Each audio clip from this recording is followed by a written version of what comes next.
Sound never gets old. Oh, I know, it doesn't, does it? No. On this week's episode of Attack the Web, we're taking a look at Detroit's own film, Revenge of the Mask.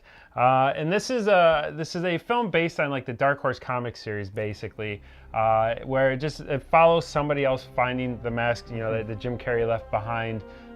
Which was left behind before Jim Carrey. Yeah, so this follows a new character where he's basically in debt to some bookies. He gets thrown off a bridge. They think he's dead.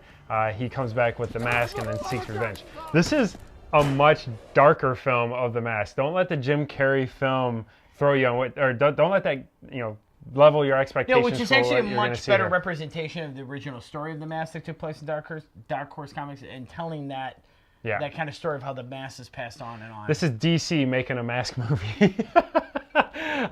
There's some killings in it. There's some good humor involved. The acting is very well done, especially by Brian Heintz, who plays a fabulous character. We have the pleasure of having here this evening. Yeah, so we're not going to review it too much. We're going to leave the link below so you guys can check this out. But we're really excited to talk to Brian. So we're going to head over to our interview area and pour some drinks and have some fun. All right, welcome everybody to The Border. Nice, very right? exciting new setup. We've got a special guest, as we just stated. Everybody, Mr. Brian Heintz is here with us today. So, a little bit about yourself. I've been acting now for 5 years this past July, and kind of fell into it by accident. I was going to Specs Howard to be a cinematographer. Oh, nice. And, okay.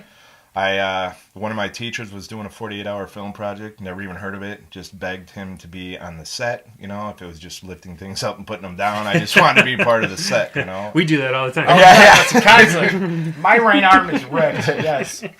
Well, he ended up casting me as one of the main characters. It was just me and this girl plotting on killing this guy, and we ended up winning Best Acting out of 47 films. Fantastic. So, wow. Then after that, I got asked I would love to give the acceptance speech, I wasn't acting. I really hate We're not dating now? Wait a minute, I thought we were seeing each other. Oh, no. No, that's cool. And then some fun news, too, is you were on the Fast and the Furious 8.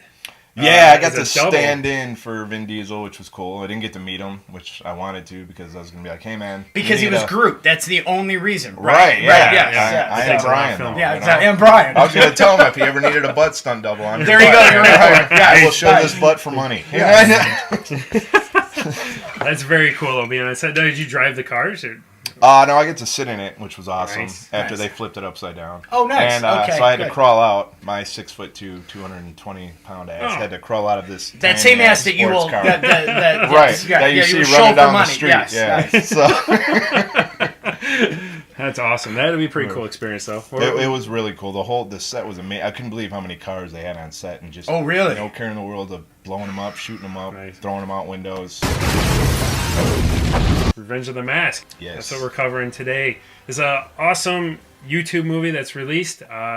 It's a short film, 35 minutes long on YouTube. It's got a couple more views than we have. I mean, a couple. Yeah, we're going to try and boost to help them out a little bit. Yeah, we figure we have easy another 6 views we can add on to the 3 million. That, But no, Brian is a local actor out of Detroit here, so we wanted to bring him on set just to kind of to talk to him about the movie and his experience that he's getting in Detroit, because obviously there's some fun filming going on. So Brian, tell us a little bit about the movie here. We segued a little bit, but we wanted to leave it up to you to describe. It actually took I think a total of 6 months for them to film it, and I was added on kind of like maybe midway through. My character's name is T, just a capital letter T, and that's all I get. So yes. And it was Dylan Sides contacted me. He's a friend of mine. He's a cinematographer in Michigan. Does a lot of great stuff, and I got introduced to an awesome director by the name of Lance Kawas. I think I'm saying his name. And directing is on point for this movie. Watching it, that really stood out as far as some of the camera angles and the movements of the camera. Lance did a great job on it. Yeah. I'm sure he's going to be watching. An incredible look of it too. It's a very professional, very well done. The whole setup and the look of the entire movie. Yeah. Right? I was even astounded by the special effects that they had, and I was just like, wow, especially for a low. That thing was made for I think I'm allowed to say this, under $100,000. So, oh, wow, really? That's just shy of our budget. Yeah, for liquor. Yeah. So Revenge of the Mask, this is, obviously everybody's pretty familiar with the Jim Carrey mask movie that's out there. Okay. Not so familiar with the Jamie Kennedy sequel. Honey, you look hot. Give me back my son! This one is actually more of a take off the Dark Horse comics. Correct. A much darker take. Where the mask originated. Yes. Yeah. Much darker take where the main character, he's basically a gambling addict, and then him and his wife are beaten by basically the loan sharks. Then he finds the mask, and unlike the Jim Carrey movie, not such a comedic approach. It has comedy to it, but he finds the mask to exact some pretty bloody revenge, which is a fun take. Yeah, it takes a very violent turn. Well, I shouldn't say turn. It's just a darker, very well done film. I enjoyed it. I sit down and watched it with my 7-year-old, who seemed to enjoy it. So. And it's not censored. No, it is not censored. No. So he learned a bunch of new words for school on Tuesday. So which is why the trailer is going to be bad. Yes. Which is why the trailer got more views than the actual movie. Yes. The trailer had like 9 million, and then we went down to like 3 because I think it cut off. Like younger people couldn't watch it because of the rating, the swearing, and the content of the. That's why we chose to start bleeping ours. It helped viewership a ton. We went from 97 to 100 over a week. Yeah. Oh wow. No. I know, right? Take an approach. Yeah. Brian's on the beat mode. So one thing, Brian, I did want to touch on with your acting. You did a great job in the movie, and I've known you for a few years. And as you stated earlier, you usually play just the serious, the tough guy, bad guy roles. This, I watching and before even talking to you, I really appreciate the idea that you were that character at first. And then you actually play, someone pretending to be you in more of a comedic turn. Password. Same as last time? So what was that like to get to be a little different character? It was awesome. It was fun. I didn't even know. I mean, it's funny because that's how I act normally. But it was weird doing it on camera and doing it in front of a bunch of people being told on a whim, you know? And I didn't know what to expect. And like I said, that Lance Kawad's the director. Phenomenal directing skills. He came over, pulled me aside. Doesn't yell, doesn't scream at you. He's like, "This is what I want you to do. This is how I want you to do it." No Christian Bale. Just have fun with it. Why the are you walking right through? Like this in the background. What the is it with you? Right, exactly. Yeah. So that plays a pretty significant role as you as an actor, like the directing and things like that. When it comes to you, that's something you exactly. Okay. And it was fun to kind of let loose and be a little silly, Yeah. And I kind of when I was saying stuff, I was kind of actually thinking of Jim Carrey, but I didn't want to sound like him. Right. I can do a little bit of him here and there, but I didn't want to, I wanted to be me. But it's the mask taking over me, but I'm still, I was like 3 guys in one. Right. You really Alan, were. Yes. T, and the mask. Yes. So. Did you watch him? Now, were you able to see the scenes that he had shot in order to kind of mimic his style a little bit, or were you just kind of being told what he was like and had to make it up from there? Yeah, I met the guy that was actually playing the mask when I got there that day, which I've seen him in other stuff. Michael Bugard, but I've never worked with him. Okay. And he just kind of, I talked to him real briefly, and then Lance kind of told me what he wanted, and then, I don't know, miraculously it turned out pretty well. Dylan was happy with it. He said, it's weird how you guys kind of sounded similar. You did, absolutely. And I love, and I didn't know this at the time, how they kind of dubbed in the mask's voice. You guys want to see a magic trick? Yes, in some spots, so. As a voiceover, it was very well done. Honestly, I don't want to give away too much of the movie. It's hard not to with having him here, though. Yeah, really hard. So, I mean, that the film look, obviously, the link is below everybody to check out Revenge of the Mask. It's a very dark movie, 35 minutes long. It's an easy watch. It's well worth your time. I mean, we've covered a couple other cool movies on Attack the Web. This one's up there, I think, with the Star Wars movies as far as keeping you entertained. Absolutely. When you first turn it on and go to the end.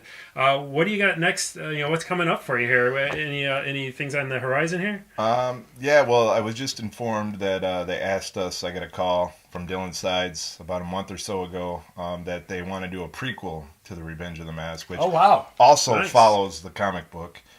There's another character that was brought up before. An AOS exclusive. Right? Yes, you heard it first. Nice. Yes. not allowed to talk too much about it, but my character is revised because he's not dead yet because it's a prequel. So it's kind of cool that he gets to come back. Yeah. And they brought in a faceless spoiler. You'll all right. You'll get it. You'll all get it. Yes. Face off. Yeah. But yes, they brought in some Hollywood talent. I guess Nathan Jones and Dean Cain are going to be a part of this one. So, is this a take on a TLC movie? Yeah. Hallmark Channel? Hallmark Channel? Is Dean this Cain. Oh, Dean Cain. Oh, wow. Can he refer anyone for Superman? I don't know. Exactly. From the set? You still have your chance, Rob. Rob still has his chance. That's all I'm allowed to say. That's awesome. That's huge, though, because obviously, I mean, the viewership, this has only been out just since November, and it's already over 3 million views on YouTube. It's obviously taken off, and obviously now that you've got some star talent coming in, and they've recognized the movie and the director, and obviously the talent that was on bringing you back says a lot. Well, that's why they're having the prequel, because they need to retell Dean the wants to story. meet Brian. Right. Dean's like, I got to meet Brian. Yes.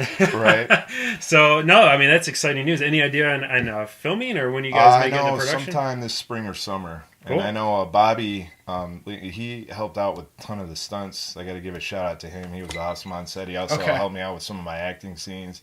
He's a great guy. He's going to be part of it. He did. He played numerous characters in the first one. Oh, really? Okay. This guy getting his ass kicked in the green. Yeah. Okay. Yeah. And then he choreographed all that.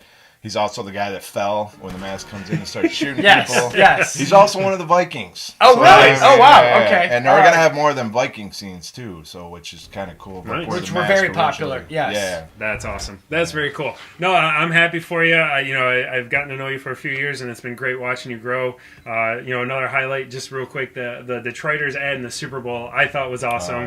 That was in last year's Super Bowl. It was pretty cool to see you on camera. Because everyone knows the Super Bowl, the best part is the commercials, unless New England loses. That's the second best part. Exactly. But that was very cool to see you in that. Wish you nothing but success here. I just wanted to say thank you for coming on Attack on the Show. Absolutely. We really appreciate it. Absolutely. As a gift here, we got to get you your official Attack on Show whiskey tumbler there. I love this. When I first watched the show, I was like, I want one of them glasses. Nice. Especially being a bartender. Yeah, absolutely. Totally worth it. I appreciate it, guys. And I just got to give a shout out to my manager, Benny Taylor, John Thomas Talent. Nice. Who got me probably my biggest role that'll be out this summer or fall. It's called Wolfhound. And you're going to come back and visit us for that. Definitely. Absolutely. That was filmed here in Detroit. Biggest film in Michigan since they cut the film in San Jose. Really? It's filmed out at Willow Run Airport. Can you give us a premise?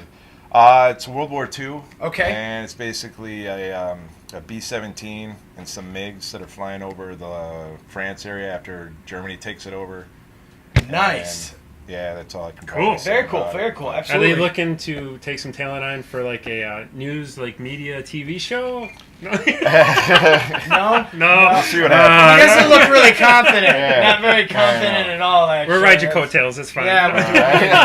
Yeah. So that's awesome, Brian. Brian, thank you so much for coming out. Thanks, guys. I appreciate it. What did we have up on the next segment? What do we? I Miss My MTV? I don't know. You want to kick it out? You like I Miss My MTV? We found someone who likes I Miss My MTV watching the show. I so miss MTV and no more, 16 and pregnant. Yeah, what? All this reality show. All the reality shows. Is it still on? Yeah. There's no more music videos. No, you got to actually Google them. It's ridiculous. Or watch Attack on Show. Yes, right? No, absolutely. I think we all miss My MTV. I do.